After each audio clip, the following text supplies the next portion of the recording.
What do sports teams mean for cities and the greater Cleveland area and Cuyahoga County? What does it mean to have professional sports in your community? I get it. It's really about pride. But at the end of the day, does our life really change whether the Browns play a football game on Sunday or the Indians win the World Series? And the truth is, we get a sense of exhilaration and pride and joy about rooting for our team. But that is just a feeling that goes away. In the end, not having the Indians here or not having the Browns didn't change our lives at all. We still had to get up and go to work every day. You had to go to work every day. I had to go to work every day. So what having a pro sports franchise means is pride. It's an escape from reality for a few minutes of entertainment. That's what pro sports is for us. So it's important that we keep that into perspective. And I'm not suggesting that there are not people who have a livelihood involved in this. But what I am saying is there has to be a balance and there has to be some sense about what's going to happen. So let's talk about that for a minute. As I mentioned, the Dolan family and the Cleveland Indians are going to come to the political class in this county and essentially start the fear and extortion culture all over again, saying, look, our lease is up in 2023. And if you don't renovate our stadium, we're not going to be competitive. We need $250 million in taxpayer money because our stadium is not competitive because we don't draw enough people. And that's a fact. You can look at the Indians' attendance record over the last decade or so and see that they're traditionally in 27, 28, 29, 30, the bottom of the league for attendance. But that doesn't tell the whole story.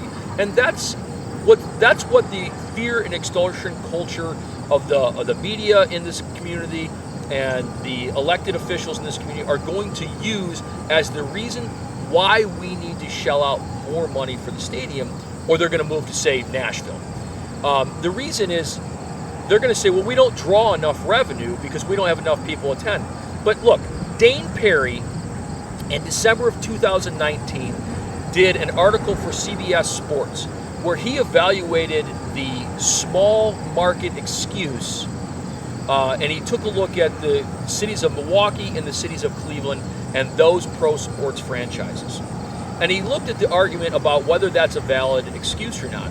And what he determined is the whole story is just not about how many people are going to Progressive Field.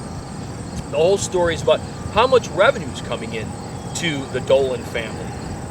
What a lot of people don't realize is the Dolans will argue and the Cleveland Indians will argue, well, we don't have the same TV revenue that, say, the New York Yankees have. Well, there's 15 million people in New York City, so that's not surprising. Dane Perry, in his story back in December, said, the argument of we're a small market team and we can't afford to invest in this team and we can't make money in Cleveland is bunk. As an example, that team, when the Dolans bought it from the Jacobs family, they bought it for $300 million.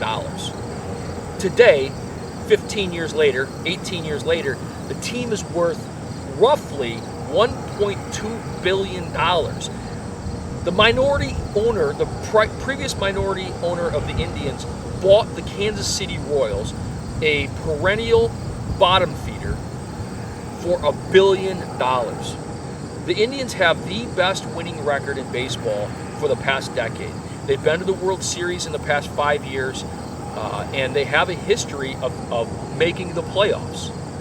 So this team has and will easily has a value of at least what the Kansas City Royal has. So the Dolans, and I get it's not liquid money, but the Dolans made a 400% profit on their team. That's insane.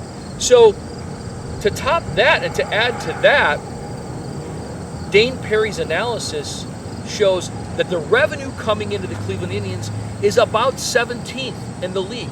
Not the bottom, which is what the attendance is. The revenue is what matters. That puts them squarely in the middle of the pack. So you're getting played as a sucker here because what's happening is the Dolans are telling you, look, if you don't give me $250 million out of your paycheck, we can't afford to keep playing baseball here in Cleveland. So, it's a really hard pill to swallow that the Dolans need the taxpayers to pay $250 million, anywhere between $140 and $250 million, essentially the Q deal all over again.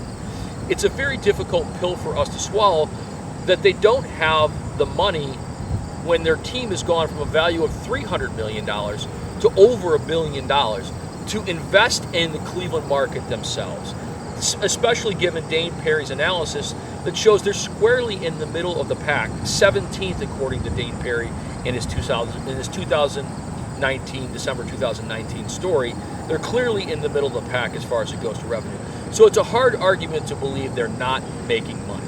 Now, look, I get it. Nobody's making money in 2020 because of the COVID virus, but the world is not going to be in a COVID situation forever.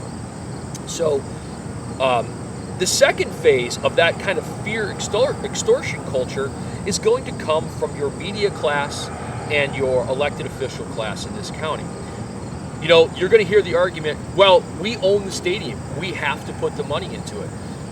The problem with that is they came to us in 2014 and said, hey, we need to renew the sin tax for another 20 years to pay for maintenance of these stadiums because we own them. We own them in name only.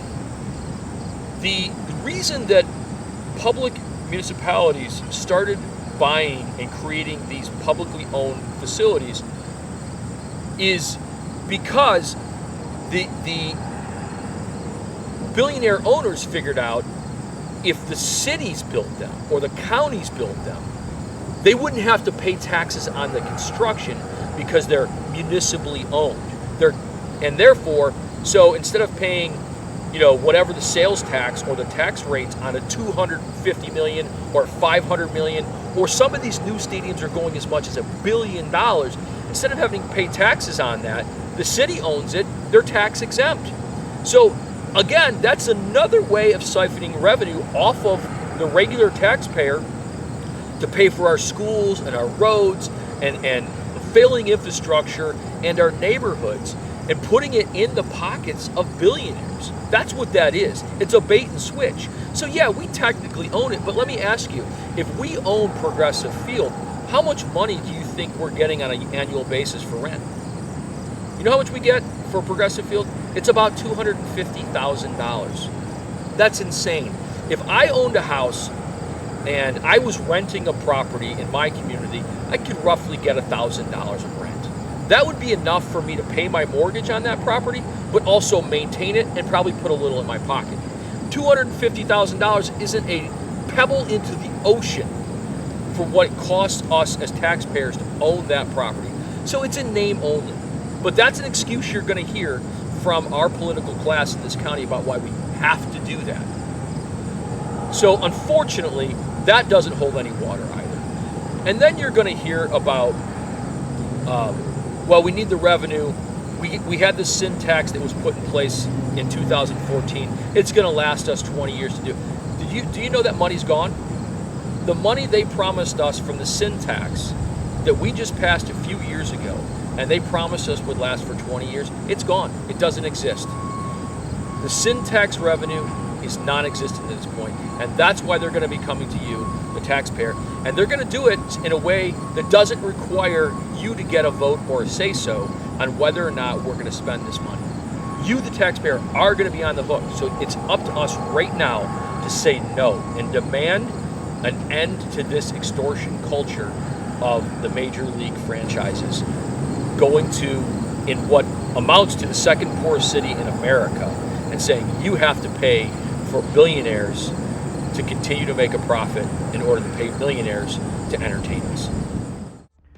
Here comes another hard one, Cleveland fan. If you know what to look for, you can read their signals. Click the button to subscribe to my Factory of Extortion video series to learn the signals yourself and find out how we can save pro baseball in Cleveland without getting played as suckers again.